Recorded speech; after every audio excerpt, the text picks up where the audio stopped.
અમદાવાદ શહેરના બાપુનગર વિસ્તારના ગરીબનગર વિસ્તારનો જે વિડીયો સોશિયલ મીડિયા ઉપર વાયરલ થયો હતો, જેમાં અસામાજિક તત્વોએ જેવી રીતે જાહેરમાં ઉત્પાત મચાવ્યો હતો, તલવાર છરી સહિતના હથિયારો સાથે લોકોમાં એક ડરનો માહોલ પણ ઊભો કર્યો હતો. અને આટલું જ નહીં, જ્યારે પોલીસ કર્મચારીઓ પીસીઆર વાનમાં આરોપીઓને ડામવા માટે આવ્યા હતા, ત્યારે પોલીસ કર્મચારીઓને પણ મારવાની ધમકી આપી હતી અને તેમને છરી બતાડીને આ વિસ્તારમાંથી જતા રહેવા માટે કહેવામાં આવ્યું હતું. આ સમગ્ર ઘટનાક્રમ છે તે સોશિયલ મીડિયા પર તેનો વિડીયો પણ વાયરલ થયો હતો અને ત્યારબાદ અમદાવાદ પોલીસ હરકતમાં આવી હતી, જેમાં અસામાજિક તત્વોને થોડીક જ કલાકોમાં પોલીસે તેમની ધરપકડ કરી હતી અને ત્યારબાદ તેમની શાન ઠેકાણે લાવી હતી, તેમને કાયદાનું ભાન પણ કરાવ્યું હતું. ત્યારે વાત કરીએ તો આજે જે વિસ્તારમાં જાહેરમાં તલવારો છરી સહિતના હથિયારો સાથે આરોપીઓએ આતંક મચાવ્યો હતો, તે વિસ્તારમાં બાપુનગર પોલીસે આરોપીઓને સાથે રાખીને ઘટનાનું રિકન્સ્ટ્રક્શન કરવામાં આવ્યું હતું, જેમાં મોટી સંખ્યામાં લોકોના ટોળે ઉમટી પડ્યા હતા, જે પણ ઘટના નોંધનીય માનવામાં આવેલી છે.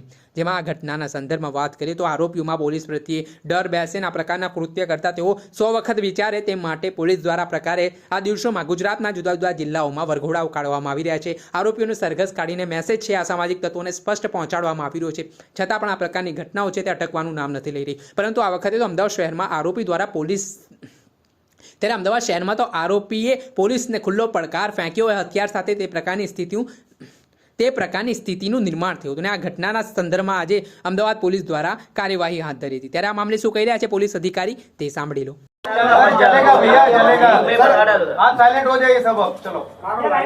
સર, આરોપીઓને સાથે રાખીને આજે ઘટનાનું રિકન્સ્ટ્રક્શન કરવામાં આવ્યું હતું. કેટલા આરોપીઓ અત્યાર સુધી ઝડપા, કેટલા બાકી છે અને કયા પ્રકારની કાર્યવાહી?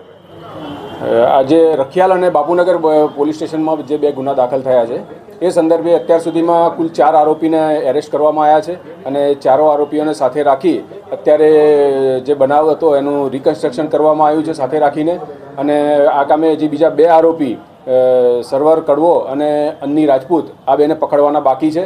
એ માટે પોલીસની ટીમો કાર્યરત છે અને ટૂંક સમયમાં જ આ બંને આરોપીઓને ઝડપી લેવામાં આવશે. આરોપીઓને સાથે રાખીને કાયદાનું ભાન કરવામાં આવ્યું, આરોપીઓનો ઇતિહાસ શું છે, ગુનાહિત અને કેવો આતંક હતો?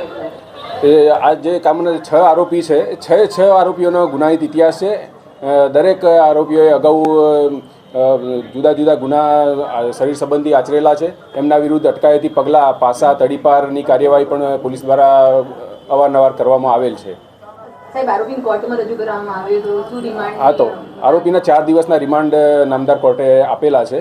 અને બીજા આરોપી જે આજે 2 આરોપી એરેસ્ટ કર્યા છે, એમના આવતીકાલે નામદાર કોર્ટમાં રજૂ કરી અને ફરી એમની ફર્ધર રિમાન્ડ માંગવામાં આવશે. સર, ખાસ તો આરોપીઓ આ વિસ્તારમાં ધાક જમાવતા હતા, ભૂતકાળમાં પણ આ પ્રકારના કૃત્ય કર્યા છે. આવું ભવિષ્યમાં ન કરે તેના માટે શું કરશો? અને ખાસ તો સ્થાનિકોને શું અપીલ, કારણ કે જે લોકો સ્થાનિકો આમનાથી ગભરાયેલા છે તેમને શું અપીલ કરશો?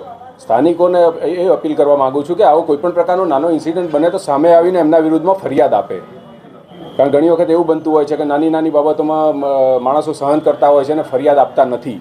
આવો ઇન્સિડન્ટ બનતો હોય છે. એના કારણે આવા જે આરોપીઓ છે એમને મોકળું મેદાન મળતું હોય છે અને એ આ જ રસ્તા પર આગળ વધતા હોય છે. સર, આરોપીઓ પાસે તલવાર જેવા તીક્ષ્ણ હથિયારો હતા અને રોડ ઉપર ફરતા હતા, તો આ તલવારની હથિયારો ક્યાંથી લાવ્યા હતા એ બાબતે કોઈ તપાસ કરવામાં આવશે? એ બધી તમામ મુદ્દાઓ ઉપર તપાસ કરવામાં આવશે અને તેમના જોડેથી જે કંઈ હથિયારો તલવારને એમની જોડે હતા એ અમે કબજે કરીશું.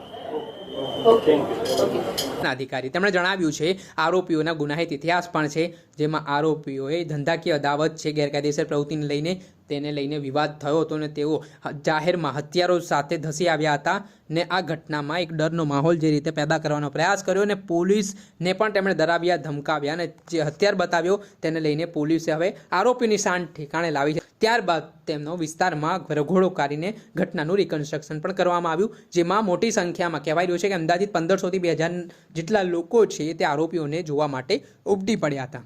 દર્શક મિત્રો, એન કવરેજ ન્યૂઝને આપ લાઇક કરી લો, સબસ્ક્રાઇબ કરી લો અને શેર કરવાનું ભૂલતા નહીં.